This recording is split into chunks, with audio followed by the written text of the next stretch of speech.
আমি যদি নাও থাকি তাও তোমাকে লড়তে হবে দিয়া। আপনি যদি না থাকেন মানে? না স্যার, সেটা আর কিছুতেই সম্ভব নয়। এ বাড়িতে তোমার পজিশনটা দেখে আমার মাথাটা গরম হয়ে যাচ্ছে, তাই মাথাটা ঠান্ডা করার চেষ্টা করছি। সেই জন্য তো বলছি মম, তুমি প্লিজ কটা দিনের জন্য এই বাড়িতে থেকে যাও প্লিজ।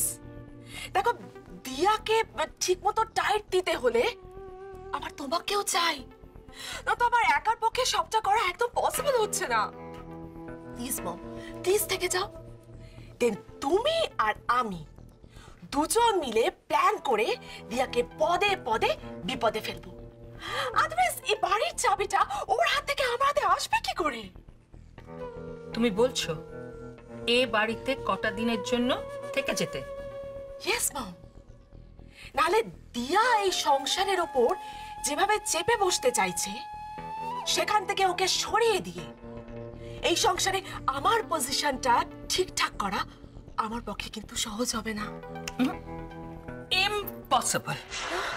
এ বাড়িতে কটা দিনের জন্য আমার পক্ষে থাকা ইম্পসিবল। Why মম? না না না না না, মেয়ের শ্বশুর বাড়িতে কটা দিনের জন্য এসে থাকা এটা আমার পক্ষে খুব বড় ভুল হবে। থাকতে হলে কয়েকটা মাসের জন্য থাকতে হবে।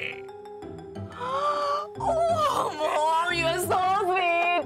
তুমি এমন ভাবে কথা বলো না, আমি পুরো ভয় পেয়ে যাই। আমি অলরেডি তোমার বাবাকে বলে দিয়েছি আমি কয়েক মাসের জন্য এখানে থাকবো। আজকে মেয়ে আমার মেয়ের শান্তি নষ্ট করবে, এটা আমি কিছুতেই হতে দেব না। দেখে নাও বেবি, দেখে নাও, এরপর তোমাকে আমি একের পর এক এমন আইডিয়াস দেব যে নোবেল প্রাইজ জিতবো। আমি যখন একবার তোমার এখানে এসে গেছি।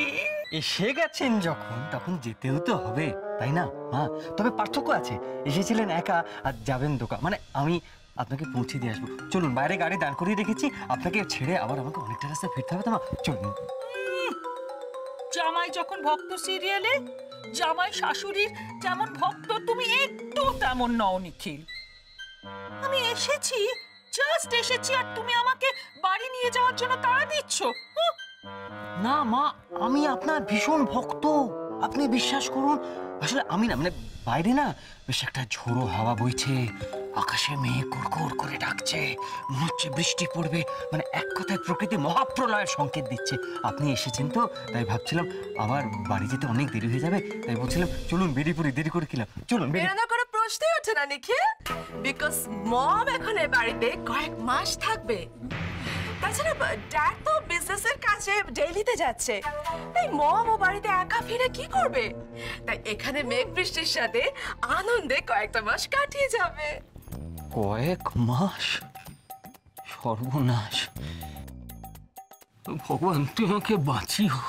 একরামের ওখানেই আবার সুখের দোসর করে দিলে বলো তো কি কথা? এই কি রাম নাম জপ করছো হাত জোর করে? না না না, মানে ভয়ে আমার হাত পা ঠান্ডা হয়ে আসে, তাই রাম নামে জপ করবো না, তোকে আমি তোমার নাম জপ করবো বলো তো? হ্যাঁ, এদিকে ঝড় মানে ঝোড়ো বাতাস, একসঙ্গে আপনার সাইক্লোন, তুফান, লণ্ঠন, ঘূর্ণাবর্ত, ঝড় ঝঞ্ঝা, মানে যা যা কিছু সব আসবে জানেন তো। নিখিল বাইরে আমি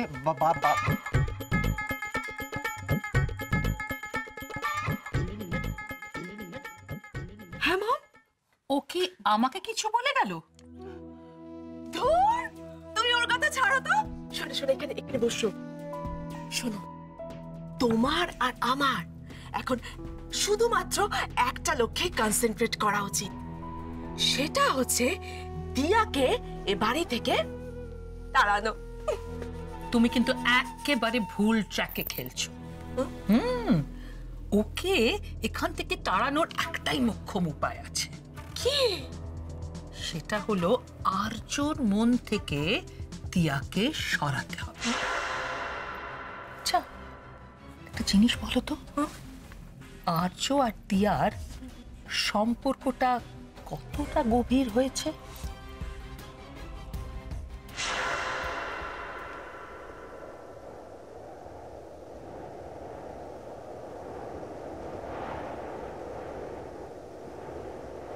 সুবল, তুমি সুকির আসল মেডিকেল রিপোর্টটা খুঁজে পেয়েছো তো? হ্যাঁ, কি একাডেমিতে নেই?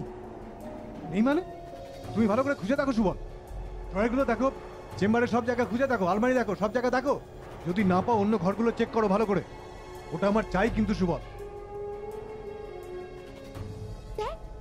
এত জোরে হাওয়া দিচ্ছে অথচ জানলাটা বন্ধ করেননি?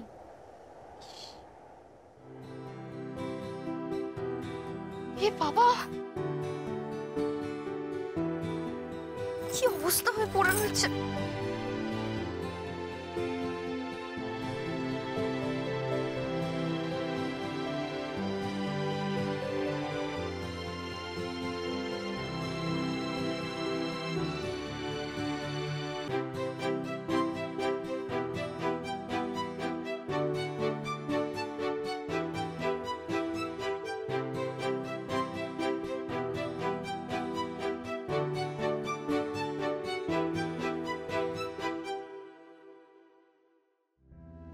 সারা ঘরময় ছবি ছড়িয়ে ছিটিয়ে রয়েছে, আর আপনার একবার এসব তোলার কথা মনে হলো না?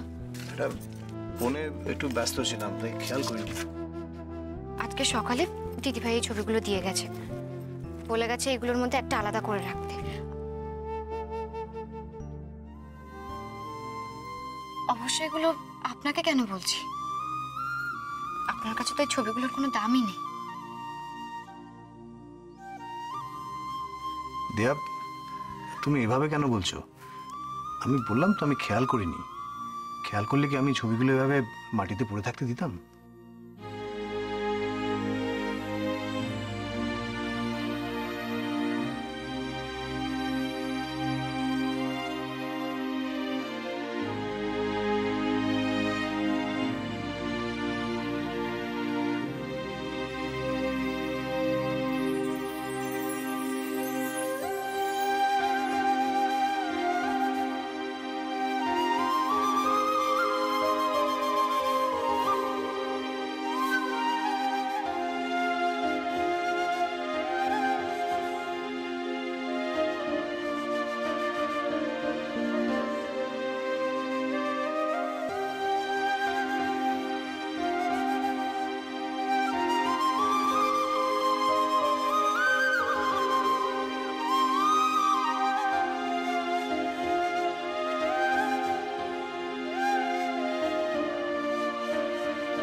স্যার, আপনার কি হয়েছে বলুন তো?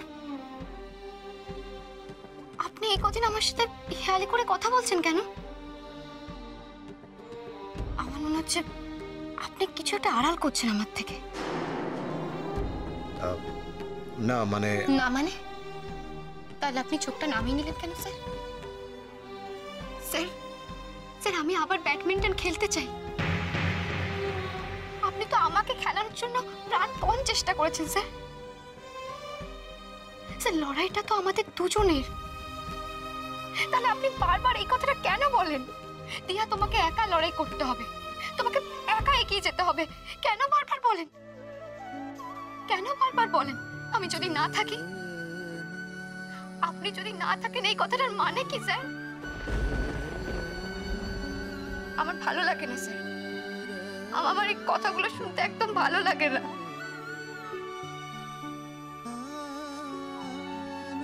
সত্যি কথা না একেবারে নদীর স্রোতের মতো, মানে কখন কোন দিকে বয়ে যায় কিছু বোঝা যায় না। আমাদের কথা শুরু হয়েছিল এই ছবি নিয়ে, আর এখন তোমার চোখে জল। দিয়া, আমি জানি যে এই ছবিগুলো তোমার কাছে খুব দামি, এগুলো আমার কাছেও ভীষণ প্রেশাস, ভীষণ। কিন্তু এই ছবিগুলোর থেকেও বেশি দামি কি জানো? তোমার চোখের জল। কারণে অকারণে এভাবে চোখের জল ফেলো না।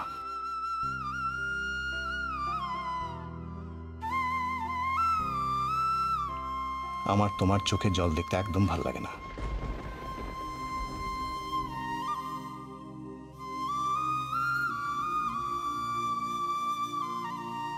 একটা কথা মনে রেখো দিয়া, যতদিন না তুমি ওয়ার্ল্ড চ্যাম্পিয়নশিপ জিতছ ততদিন আমি তোমার পাশে ছায়া হয়ে থাকব।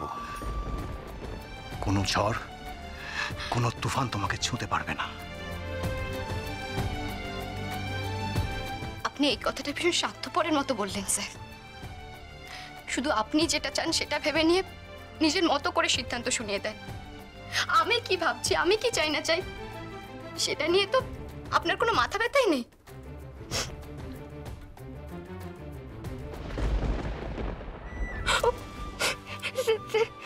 স্যার অন্ধকারে না আমার ভীষণ ভয় করে। ও বিপিনদা কোথায় গেল? আরে ইনভার্টার চলছে না, মোমবাতিগুলো কে বের করবে? ও বিপিনদা!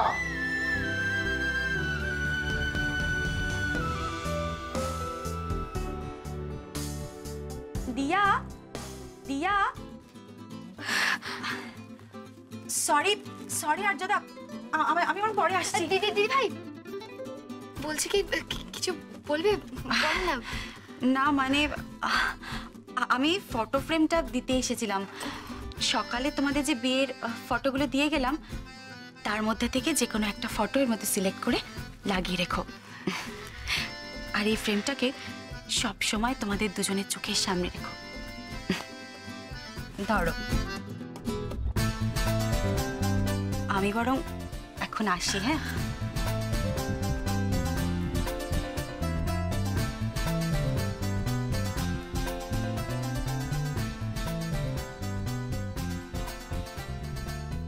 স্যার বলছি কি এই ফটোটা ফ্রেমে রাখি? ভালো।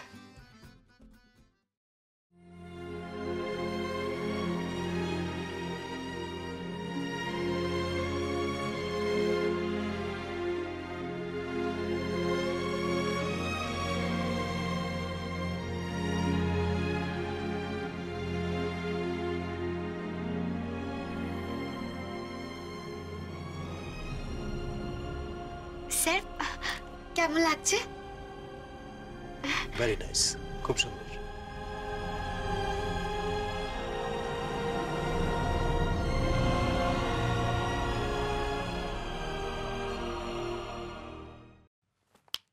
No no no no no, তুমি ভুল করছো নিহার। আর্য আর দিয়ার মধ্যে সম্পর্ক এখনো গভীর হয়। দেখো, দিয়া এখনো আর্যকে আপনি আঁকে বলে, স্যার বলে সম্বোধন করে। যদি ওরা কাছাকাছি আসতো তাহলে আপনি মুখের আগল খুলে যেত, আপনিটা তুমি হয়ে যেত। ওদের রিলেশনশিপটা এখনো হ্যাঁ গো, শুনছো গো, কি গো এই পর্যায়ে এসে পৌঁছয়নি। তাহলে মাখামাখিটা আমাদের চোখে পড়তো। আচ্ছা বলো তো, তুমি কখনো ওদের বেডরুমে গিয়ে দেখেছো? আসলে বেডরুমটাই হচ্ছে কোনো রিলেশনশিপ বোঝার বেস্ট জায়গা।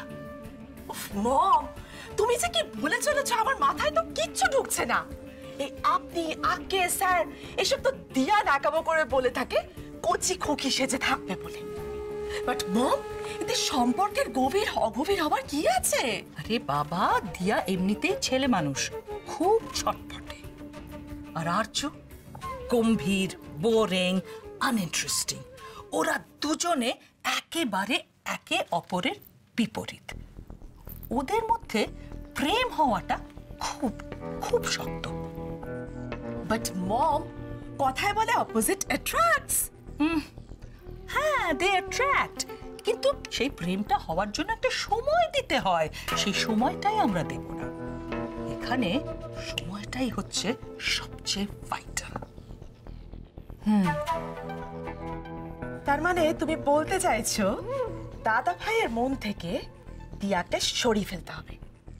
আর এই সরিয়ে ফেলার কাজটা যদি আমি করে ফেলতে পারি তাহলে ওদের প্রেমটা পাকার আগেই কেচে যাবে। মম, তুমি শুধু বলো আমাকে কি কি করতে হবে। দেখো, ওদের মধ্যে অনেক পার্থক্য আছে, আর তোমাকে যেটা করতে হবে সেটা হলো এই পার্থক্যটা বারবার ওদের বুঝিয়ে দিতে হবে। যদি প্রয়োজন হয় চোখে আঙুল দিয়ে বুঝিয়ে দিতে হবে, বুঝেছো? আর শুধু তাই নয়, ওরা যে মিসম্যাচড সেটা তোমার শাশুড়িকে যেমন বোঝাবে ওদেরও বোঝাতে হবে, তবে ওদের মধ্যে প্রেম হবে না। আর এই প্রেম হওয়াটা একদম বন্ধ করতে হবে। বাট মম, কোনো বাট কিন্তু কিচ্ছু নেই। ওদের মধ্যে যদি ভালোবাসা হয়ে যায়, ওরা যদি কাছাকাছি এসে যায়, তাহলে কিন্তু ওদের আর আলাদা করা যাবে না। যে কোনো সিরিয়ালে দেখেছো সব সময় হিরো হিরোইনের মাঝখানে এমন একজন থাকে যে হিরো আর হিরোইনকে এক হতে দেয় না।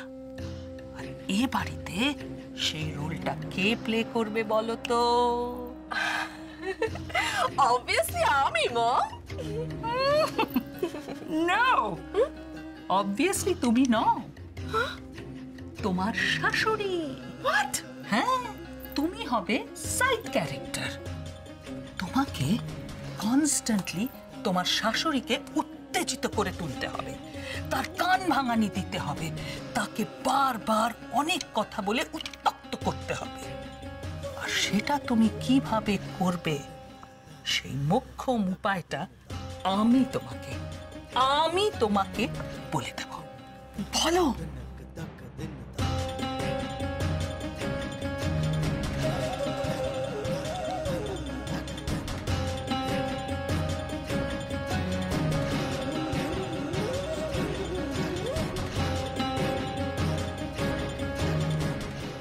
কি বুঝলে?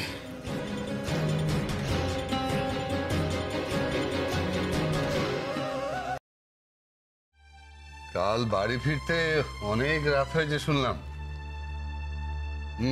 আমি শুতে যাওয়ার আগে তিস্তাকে জিজ্ঞাসা করলাম, ও বলল তুমি ফেরোনি। কাজের খুব প্রেসার চলছে নাকি? হ্যাঁ মানে ওই আর কি, আছে একটু কাজের চাপ। আসলে কি জানো তো বাবা, মানে এখন ওয়ার্ক কালচারটা এমন হয়ে গেছে, মানে দিন রাত বলে আর কিছু থাকছে না।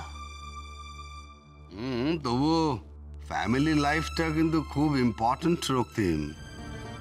আজকাল তো শুনি তোমার রাতে ফিরতে খুব দেরি হচ্ছে। না না না, এভাবে রোজ রোজ রাত জেগে কাজ করলে শরীর টিকবে না, বুঝতে পেরেছো? না না, ও ঠিক আছে, ও আমি ম্যানেজ করে নেবো, তুমি কোনো চিন্তা করো না।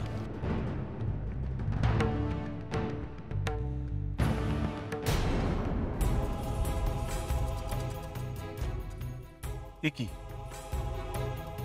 এসব কি বেরিয়েছে, তাও আবার ফার্স্ট পেজে? কি বলছো কি? ও, মায়াঙ্ক শর্মার পাহাড় প্রমাণ দুর্নীতির কথা। ওই যে সুখী মাহাতো নাকি এই নামের একটা মেয়ে, তাকে ফিটনেস টেস্টে ফেল করিয়ে দেওয়ার কথা। ওর বিরুদ্ধে র্যাগিং এর অভিযোগ, এইসব কথা বলছো? হ্যাঁ বাবা, তাও আবার রিপোর্টটা করেছে নিখিল। তোমরা নিখিলকে কিছু বলনি? ও এসবের মধ্যে কেন জড়াতে গেল? ব্যাডমিন্টন আর মায়াঙ্ক শর্মার সঙ্গে বাড়ির একজনের ইনভলভমেন্ট যে আমাদের কতটা ক্ষতি করেছে সেটা জেনেও ওর শিক্ষা হয়নি। রক্তিম, এই একটা ব্যাপার নিয়ে গতকাল থেকে বাড়িতে কিন্তু তুলকালাম হচ্ছে। হ্যাঁ, তোমার মা কিন্তু নিখিলের উপর ভয়ঙ্কর হয়ে গেছে, ভয়ঙ্কর। নিখিলকে কতবার বারণ করা হয়েছে যে ওই ব্যাডমিন্টন সংক্রান্ত ব্যাপারে কোনো নিউজ না করতে, অথচ কি যে করে না সত্যি। এতদিন জানতাম যে নিখিলটা অন্তত অবুঝ নয়, ও মায়ের সমস্যা হয় এমন কোনো কাজ নিশ্চয়ই করবে না। এসব ব্যাডমিন্টন নিয়ে স্টোরি করার কি দরকার বলো তো? তাই তো, এরপর কোথাকার জল কোথায় গড়াবে কে জানে। এবার দেখবে বাবা, মা সারাক্ষণ নিখিলের বিপদের আশঙ্কা নিয়ে তটস্থ হয়ে থাকবে। নিখিলটা না সত্যি, Nikhil has done a brilliant job. Brilliant job.